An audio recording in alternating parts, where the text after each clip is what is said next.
C'est l'affaire des Turcs et c'est l'affaire des pays membres de l'Union européenne. Mais ce que je voudrais dire simplement, c'est que beaucoup de Français s'interrogent sur l'entrée de la Turquie dans l'Union européenne, ne comprennent pas pourquoi la Turquie devrait entrer. Moi, je leur donne la clé de compréhension et je leur précise au passage que la France a déjà donné beaucoup d'argent à la Turquie pour le processus d'adhésion.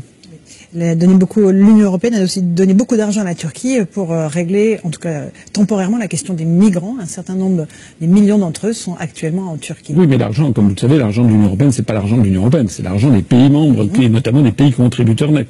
Or, la France verse chaque année 9 milliards d'euros de plus à l'Union européenne qu'elle n'en reçoit. C'est de ça qu'il s'agit.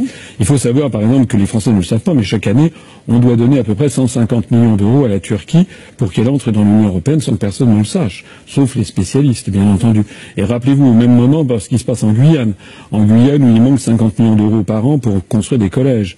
C'est de ça qu'il s'agit. Ce sont ces grands choix budgétaires-là qui sont cachés aux Français et que moi j'explique aux Français. Alors vous êtes évidemment un partisan de ce qu'on appelle le Frexit, après le Brexit.